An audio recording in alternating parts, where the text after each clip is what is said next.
until our mindset changes, nothing has actually changes in our lives. I see a lot of young adults, a lot of youth today, and I'm being troubled and I'm being perturbed. How they can change everything about them and not their mindset. The Bible said, as a man thinketh in his heart, so is the man. That is you. So no matter what you have, no matter what you wear, no matter what you have, it is your thinking that tells who you are. It is as simple as that. So with that already, you should know that trusting on material things, trusting on things, when your focus is not building your mind, it's a waste of time, because you are who you think. You are what you think. When the Bible said, as a man thinketh in his heart, so is he. The heart now, in that context, is not referring to the heart that pumps blood. The heart there means the mind. How did you think? Okay, if I must go further, the way you think now, how did you come about that thought? Thoughts are powerful. Thoughts are powerful. The source of your thought is very important. The mind is of two, how would I put it now? Is it type now of classes? We have the conscious mind and the subconscious mind. When you hear information, at that first stage is in your conscious mind. Let's take some animals, for instance, like a goat. There's this word called C-U-D or could. I don't know how you pronounce it. C-U-D. When animal, like goat for instance, not all animal now, when they eat at that first instant, they are just eating fast, the first time. Then at a time again, you see them after some time, maybe under a tree or at a location, they keep chewing what they have eaten before. They brought it back and they are chewing it again.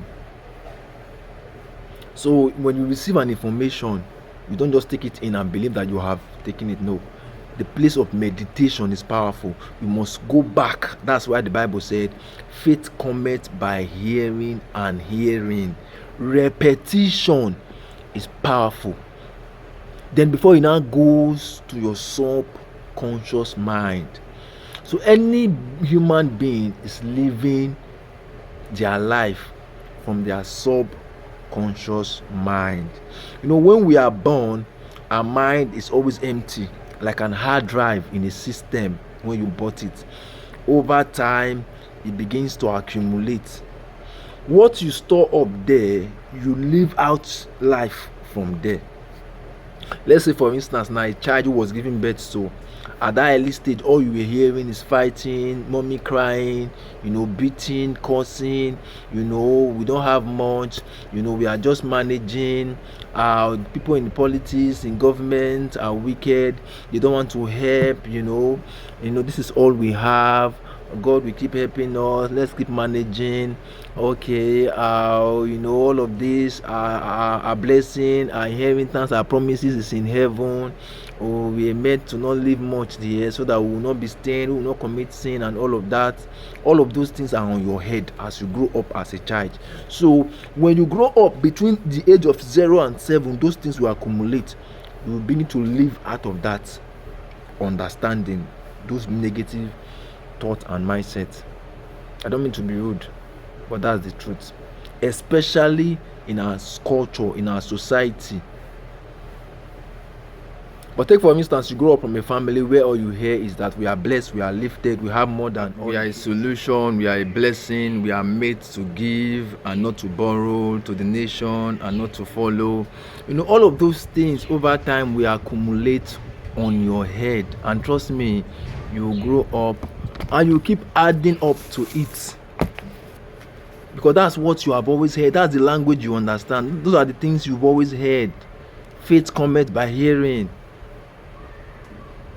So if by chance, you didn't actually get it right, maybe your parents didn't actually do the best they can, it's okay. Forgive them.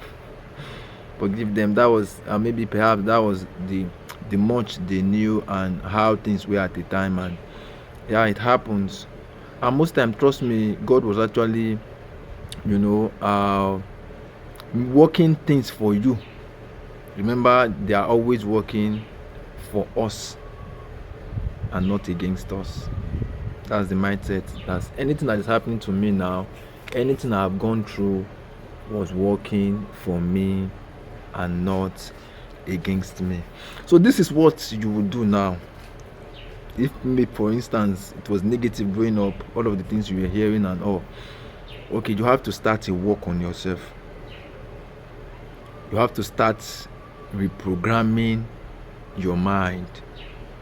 You have to start rewiring. I have to recommend Wire Your Mind. I can't remember the author now, though even me, I have not read the book that much. I saw a book like that online, Rewire Your Mind. I have to go and look for it and read it. Rewire your mind. You have to be an intentional thing. You must be selective of what you hear. You must condition your mind. The source is always very powerful. Always very powerful. You don't just give yourself to things anyhow. Selective of preachers you listen to. Selective of, the people that speak to you. You must be intentional. And you have to be a project that you commit to. That this is the number of times I will read. These are the books I need to read.